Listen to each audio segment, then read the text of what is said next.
अस्सलाम वालेकुम। आज के वीडियो में बेसिकली हम लोग जो है वो आइस पेल फैराडे केज को देखेंगे कि फैराडे केज है क्या और हम इसको कैसे यूज़ करते हैं। अच्छा, ये बेसिकली हमारे पास फैराडे केज है, ठीक है, जो कि दो कॉन्सेंट्रिक सिलेंड्रिकल केजेस जो है वो मुश्तमिल होती है। एक इसके जो है वो इनर केज होती है, ठीक है, और एक इसके आउटर केज होती है।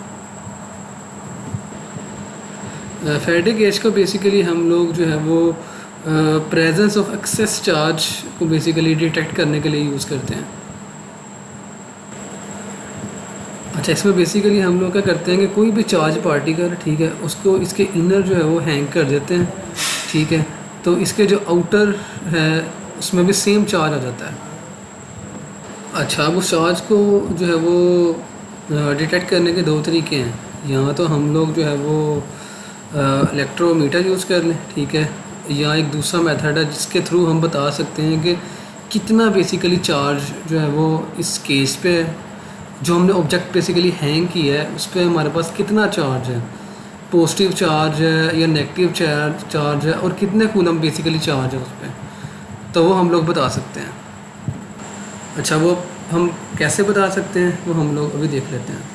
अच्छा, अब सपोज़ करते हैं कि हमारे पास एक मेटल की बॉल है, ठीक है, और उस पर पॉजिटिव चार्ज है, ठीक है, तो हम लोग क्या करेंगे, वो जो मेटल की बॉल है उसको जो है वो ये जो इनर केज है, ठीक है, इसके अंदर बेसिकली हैंग कर देंगे।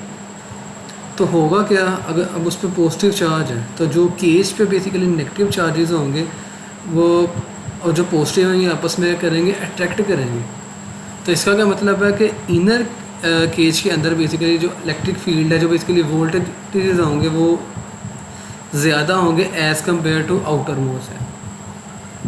तो जो इनर होगा वो हमारा क्या होगा, मोर उस पर ज़्यादा बेसिकली वो वोल्टेज होंगे और आउटर पे कम होंगे, ठीक है। तो अगर हमने जो है वो वोल्टेज को मेजर करना है तो जो वोल्ट मीटर है उसके जो पॉजिटिव प्रोब है वो हम इनर केज के साथ अटैच करेंगे, और जो नेगेटिव प्रोब है वो आउटर केज के साथ अटैच करेंगे। तो होगा क्या बेसिकली, अब जो हमारी बॉल है उस पर बेसिकली पॉजिटिव चार्ज है, तो जो वोल्ट मीटर की जो बेसिकली नीडल होगी वो बेसिकली पॉजिटिव की तरफ जाएगी, तो वो हमें बता देगा कि कितने कूलम जो है वो पॉजिटिव चार्ज जो है वो हमारे पास है वोल्ट मीटर। अच्छा, अब जो वोल्ट मीटर है वो बेसिकली हमें वोल्टेज बता देगा। अब चार्ज जो बॉल पे है वो पॉजिटिव है, लेकिन हमें ये नहीं पता कि चार्ज कितना है। वोल्ट मीटर बेसिकली हमें वोल्टेज बताएगा, चार्ज नहीं बताएगा, वोल्टेज बताएगा।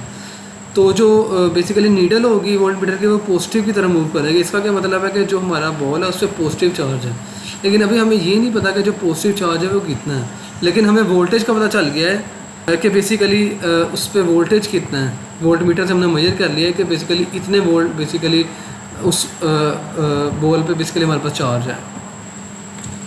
अच्छा, अब वोल्टेजेस को हमें पता चल गया कि बेसिकली इतने वोल्टेजेस हैं। पॉजिटिव हमने प्रोब यहाँ अटैच किया, नेगेटिव यहाँ, हमें वोल्ट मीटर से हमने मेजर कर लिया कि इतने वोल्टेज आ रहे हैं। अच्छा, अब हमने फार्मूला पढ़ा है Q=CV, तो वोल्टेज हमारे पास है, तो अगर हमें कैपेसिटेंस का पता चल जाए तो हम CV को मल्टीप्लाई कर देंगे तो हमारे पास चार्ज आ जाएगा। तो बेसिकली उस बॉल पे कितने कूलम चार्ज है। तो कैपेसिटेंस हम कैसे मेजर करेंगे, उसके लिए हम LCR मीटर यूज़ करते हैं। LCR मीटर जो है वो इंडक्टेंस, कैपेसिटेंस और जो है वो रेजिस्टेंस को मेजर करने के लिए हम लोग यूज़ करते हैं। तो हम लोग क्या करेंगे, जो LCR मीटर है उसकी पॉजिटिव प्रोब जो है वो इनर केज के साथ अटैच करेंगे, और जो नेगेटिव प्रोब है वो बेसिकली आउटर केज के साथ अटैच करेंगे। तो उस जो LCR मीटर है उसको बेसिकली हम जो है वो फैरड ये कैपेसिटेंस पे सेट करेंगे, जो बेसिकली हमारे पास माइक्रो या नैनो फैरड में आ रहा होगा, ठीक है। तो वहाँ से हम मेजर कर लेंगे कि बेसिकली हमारे पास इस केज पे कितनी कैपेसिटेंस आ रही है। उस कैपेसिटेंस को सिंपल हम मल्टीप्लाई कर देंगे अपने जो है वो वोल्टेज के साथ, तो हमारे पास टोटल चार्ज आ जाएगा जो बेसिकली हमने हैंग किया ऑब्जेक्ट उस पर जो बेसिकली कितना चार्ज है, ठीक है, वो आ जाएगा। अगर तो पॉजिटिव चार्ज होगा तो जो वोल्ट मीटर है उसकी सुई बेसिकली पॉजिटिव की तरफ जाएगी। अगर नेगेटिव चार्ज होगा तो जो वोल्ट मीटर है उसकी जो नीडल मतलब वो बेसिकली नेगेटिव की तरफ जाएगी। तो हमें पता चल जाएगा तो जो चार्ज है वो पॉजिटिव है कि नेगेटिव है, और कितना चार्ज है वो हम सिंपल वोल्टेज को मल्टीप्लाई कर देंगे कैपेसिटेंस के साथ, तो हमारे पास टोटल चार्ज आ जाएगा बेसिकली कि उस ऑब्जेक्ट पे बेसिकली कितना चार्ज है। तो इस पर्पस के लिए बेसिकली हम लोग जो है वो आइसवेल फैराडे केज को यूज़ करते हैं। अच्छा, आगे एक एक्सपेरिमेंट भी आएगा जिसमें जो है वो हम इस फैराडे केज को यूज़ कर रहे होंगे, उसको डिटेल के साथ हम लोग जो है वो आगे देखेंगे। So this is all about Faraday cage. Thank you very much for listening.